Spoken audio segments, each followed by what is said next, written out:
আসসালামু আলাইকুম সবাইকে। Bengal sisters kitchen travel and blog থেকে। আজকে ওয়েদারটা খুবই সুন্দর, ঠান্ডা না গরম না, বেশ ভালো ওয়েদার। সকাল সকাল আমার হাজব্যান্ড কাজ শুরু করে দিল। দেখাচ্ছি আপনাদেরকে কি করছে। আমাদের কাজ চলছে, সে ওদিককার মাচাটা খুলে আমাদের এই সাইডে নিয়ে চলে আসব। এটা আসলে আমরা পাশের কারেন্টটাও ইউজ করি, সেটা এখন আমরা আমাদের এই সাইডে নিয়ে এসে ইউজ করব। তো খুলতেছে, সে খুলে সব কিছু আনতেছে। আমি রান্না করব বেলে মাছ, বাইলা পোনা যেটা বলে, সেই পোনাটাকে দেখাচ্ছি কিভাবে করি। যে কারণে আমি নিয়ে নিয়েছি এখানে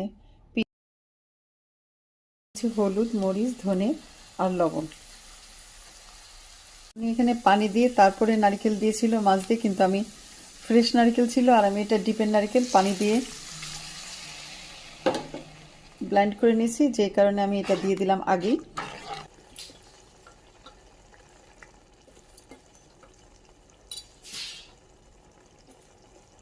আপনারা এখনও না করে থাকলে এভাবে রান্না করে খেয়ে দেখুন, ইনশাল্লাহ ভালো লাগবে। অনেক সুন্দর একটা ফ্লেভার বের হয়েছে। আমি আজকে করবো টোনা ব্লিক দিয়ে পাতাকপি দিয়ে ভর্তা, দেখাচ্ছি কিভাবে করি। শুকনো মরিচ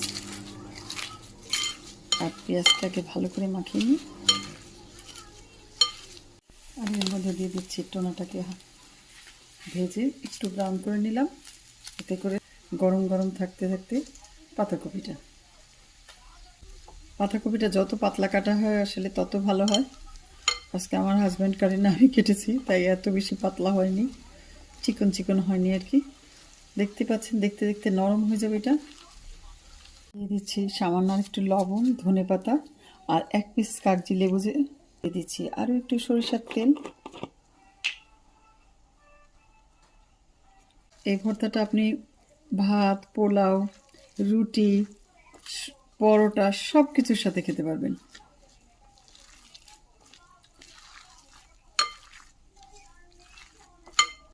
আমাদের আজকের মেনু বেলে পোনা দিয়ে আর নারকেল দিয়ে চচ্চড়ি, ফুলকপি ভাজি,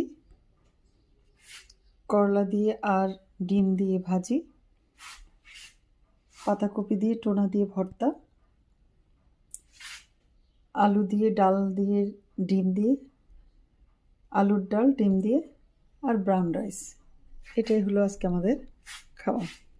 চলে আসবো অন্য কোনো নতুন ভিডিও নিয়ে। ভালো থাকবেন সবাই। আজকে তাহলে এই পর্যন্তই। আল্লাহ হাফেজ।